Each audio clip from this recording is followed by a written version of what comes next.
نحمدہ و نصلی علی رسولہ الکریم، اما بعد فاعوذ باللہ من الشیطان الرجیم، بسم اللہ الرحمن الرحیم۔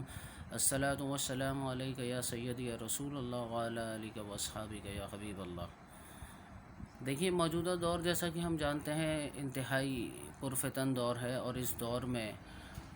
اگر ہم اس کو سمجھنے کی کوشش کریں تو اس کے دو پیمانے بنتے ہیں، ایک میکرو لیول بنتا ہے اس کا، اور ایک مائکرو لیول بنتا ہے۔ اگر میکرو لیول کی بات کریں تو وہ سب کو معلوم ہے کہ یہ یہودیت اور قادیانیت ہے، جو شروع سے ہی مسلمانوں کے پیچھے لگے ہوئے ہیں، اور ان کا مقصد صرف اور صرف یہ ہے کہ مسلمانوں کو، خصوصاً نوجوان نسل کو، جو کہ ان کا بیسک ٹارگٹ ہے، ان کو دین سے دور کیا جائے اور ان کو خرافات میں لگا دیا جائے، جس کے لیے یہ مختلف طریقہ کار استعمال کرتے رہتے ہیں، جس میں سب سے نمبر 1 ہمارا اسمارٹ فون یا یہ موبائل فون ہے۔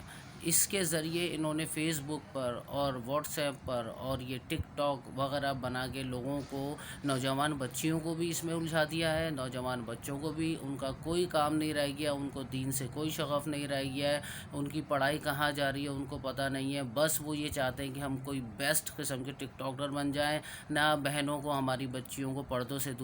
سے دور کیا جا رہا ہے، اور نوجوان نسل کو جو ہے وہ عریانیت اور فحاشیت کی طرف لگایا جا رہا ہے۔ یہ سارا کا سارا پلان میکرو لیول کے اوپر جو ہے یہودیت اور قادیانیت کر رہے ہیں، اور اس میں انہوں نے اعلیٰ کار بنایا ہوا ہے ہمارے، چاہے وہ حکمران ہوں، چاہے وہ پرائیویٹ لوگ ہوں، ان لوگوں کو خریدا ہوا ہے اور انہوں نے ان اعلیٰ کار بنایا ہوا ہے۔ تو ہمیں بنیادی طور پہ ضرورت ہے کہ پیرنٹس کو سب سے پہلے چاہیے کہ وہ جس طریقے سے ایک چھری کانٹا چھوٹے بچے، نابالغ بچے کو نہیں دیتے، جبکہ چھری اور کانٹا کے ہم یہ کہتے ہیں نا کہ دو استعمال ہیں، ایک صحیح ایک غلط، ٹھیک ہے نا، یا تو اس سے سیب کاٹ لو یا کسی کو مار دو، لیکن کیا نابالغ بچوں کو ہم یہ چیز دیتے ہیں؟ نہیں دیتے، اس لیے کہ ہمیں پتہ ہے کہ ان کو ابھی اتنی سینس نہیں ہے، اتنا سمجھ نہیں ہے کہ وہ اس کا صحیح استعمال کر سکیں۔ بالکل اسی طریقے سے میں اپنے مسلمان بھائیوں اور بہنوں سے یہ ریکویسٹ کرتا ہوں کہ اینڈرائڈ موبائل، اسمارٹ موبائل کو بھی اسی پہ سمجھیں، اور اپنے بچوں کو خصوصاً اس سے بچانے کی کوشش کریں۔ اللہ تعالیٰ سے جو دعا ہے کہ جو کچھ سنا اس پر سن کر عمل کرنے کی توفیق عطا فرمائے۔ وما علینا الا البلاغ۔